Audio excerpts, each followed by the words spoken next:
So hamartia is his tragic flaw, the mistake that he makes, not because he's a bad person, actually because he's trying to do a good thing, but that mistake he makes is what leads ultimately to his demise at the end of the play. Open and closed dramatic structure. Here's a simpler way, getting away from Aristotle's fancy theories. Let's talk about just open and closed dramatic structures.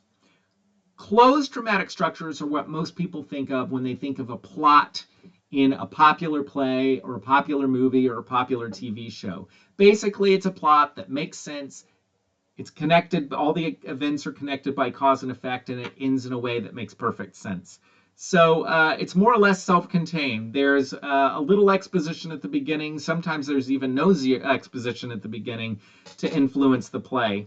The ending of the play is final. It's clearly understood. It makes perfect sense. The play has unity of plot, which means there's either just one single plot, like in Oedipus, or if there's more than one plot, there's one plot that's clearly the main plot. And when that plot begins, the play begins in earnest. And when that plot ends, the play ends in earnest. Usually in a closed play, there's a clear competition between a protagonist and an antagonist, what some people call a good guy and a bad guy. And there's some kind of inciting incident, I mentioned that earlier, at the beginning of the play that causes a problem for the protagonist, and they spin the play trying to solve the problem. And then there's a final crisis or conflict at the end of the play in which that conflict is resolved in a way that makes sense and everything is tied up for good or bad in a way that makes sense to the audience.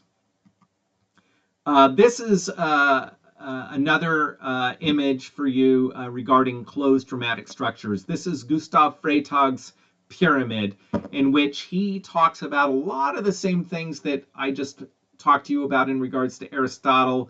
And you'll see there's exposition, there's an inciting incident that makes the problem happen, there's rising action as the characters try to solve the problem to their liking, and then there's climax, which is the point where the final conflict where things are either resolved for or against the protagonist. And then there's the falling action where we see the result of that conflict being resolved for good or bad. And then there's the resolution, which is really just the state of the world at the end of the play. So that's a good layout for understanding a closed dramatic structure. Open dramatic structure is usually the kind of structure that we would see in modern experimental theater. One of the great examples of this kind of theater is Waiting for Godot, and we're actually going to be reading that play in this class because it's such a good example of open dramatic structure. So in an open dramatic structure play, the figure's qualities are determined by really idiosyncratic, meaning individualistic or unique characteristics, rather than by big moral ethical principles. So in Oedipus is driven by the ethical principle of what is right, what is the right and moral thing to do. But in open dramatic structures, figures often make their decisions based on, well, I just don't like the smell of this room, so I'm going to behave differently. Or they just have a vague, weird feeling that drives them to do strange things or things that we don't necessarily understand. One way of thinking about it is the actions of figures in open dramatic structure plays are often not driven by clear logic rooted in some kind of a moral idea, but they're rather run by subconscious things that they may not even be aware of. Often in open dramatic structure plays, language doesn't work very well. Communication is often disrupted by just poor communication. And a lot of times there's not a clear division between primary characters and secondary characters. Main characters, minor characters, central characters, peripheral characters. Sometimes it's hard to tell them apart in open structure plays. Time, space structures tend to be really big and move around a lot in open plays so that we're not quite sure where we are in time or space. And really cause and effect just kind of breaks apart in open structure plays. Here's an image from Waiting for Godot. And again, I said we're going to be reading this play in here, but as you can see from here, even the set design, everything about this play is described by the playwright. It really doesn't make a lot of sense. You look at it and you can't help but look at these people and see them as a puzzle, and you'll see that the entire play sort of reads as a puzzling situation. Point of attack. The term point of attack, the easiest way for me to think about it has always been, where do we attack the story when we write our play? So if I write a play and let's say, for instance, Oedipus. We've read Oedipus. In the story of Oedipus, the story begins 24 hours before all the catastrophe hits. So when you consider the entire story of Oedipus on which the play is based, that goes all the way back to his birth, and even before his birth, the point of attack in Oedipus is very late in the story of Oedipus, because it starts when he's a grown man and about 24 hours before the catastrophe hits. Now, if we rewrote Oedipus and we started all the way back when his father got the first ominous message from the gods about what would happen when Oedipus was born, then we would have an early point of attack, because we started very, very early in that story. So late point of attack, early point of attack, this really has to do with what stage of the story does the play's action begin on. The play that is based on the story, where that story begins, where that play begins, and the point of the story where that play begins, that is what determines if the point of attack is late or early.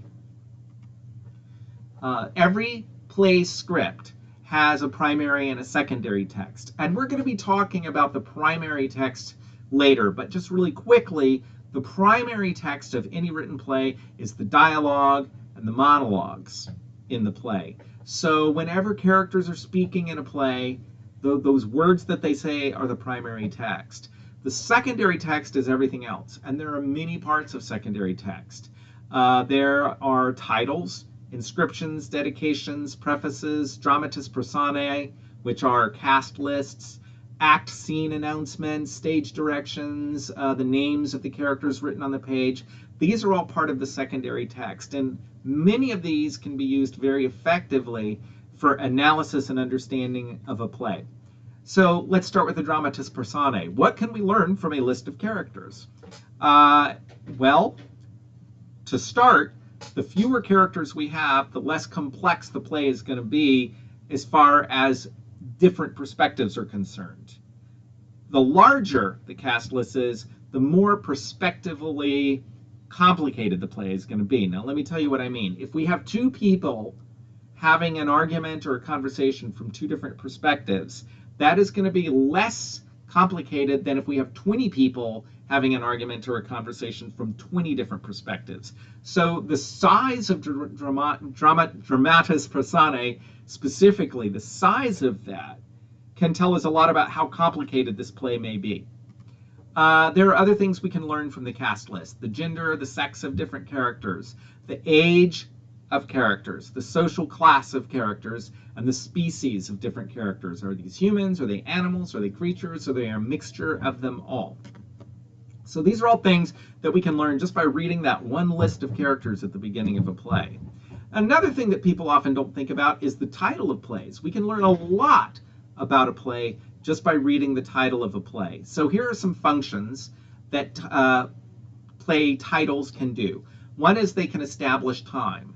So there's a play, actually predates Hamilton by decades, but also about the American Revolution, 1776, and it's a musical.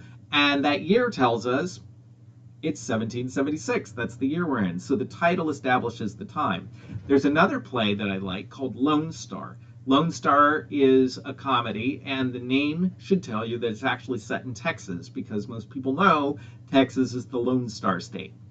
And then it can just tell you the names of specific characters. So we have Hamilton, Cleopatra, Romeo and Juliet. These are all titles in which it's giving us a hint of who's going to be the important characters, or at least some of the important characters in the play. Sometimes a title can pass judgment on a character. Moliere's play The Imaginary Invalid is an example, because it's telling us, okay, this person is a crazy hypochondriac type who thinks they're sick when they're not. And then there is, it can indicate the primary action of the play. Waiting for Godot. Guess what's happening in that play? You got it. We're waiting. That's what we're doing. So another thing that can happen is it can indicate the atmosphere of the play. So with a title like The Tragical History of the Life and Death of Dr. Faustus, we know this is going to be a heavy, tragic play. And also that play tells us the genre. It's going to be a tragedy. Intervals. So when we look at a play, intervals can kind of give us a sense of the rhythm of the play, how quickly it moves, how slowly it moves, the variation of rhythm within the play. And one of the ways we see this is the way it's broken up on the page.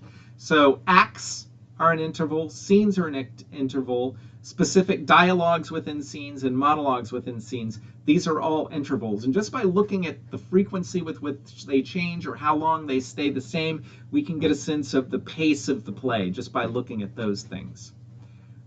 Inscriptions, prefaces, articles written by playwrights that are put at the beginning of the plays. These can serve several functions. The most common function is just to give an idea of what the play is about. But sometimes it can be all about the style of the play, if the playwright's writing in an unusual style.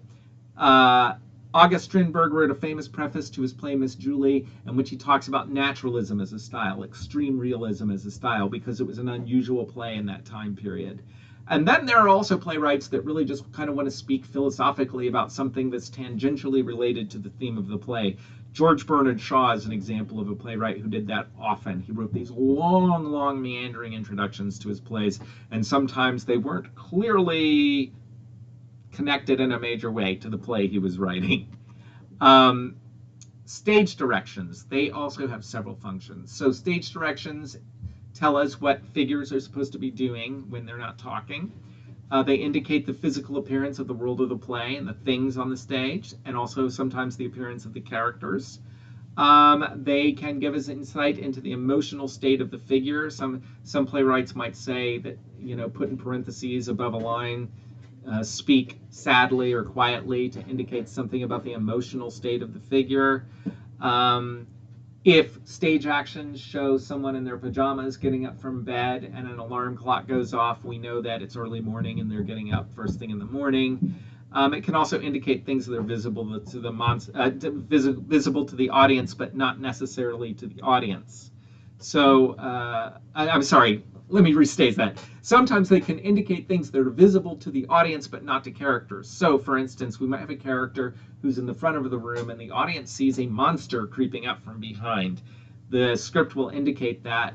The character at the front has no idea the monster is there, but the audience needs to know it's there. So stage directions serve many different functions. Endings. Endings can do several different things. Open endings, that's when all the loose ends are tied up and the ending makes sense.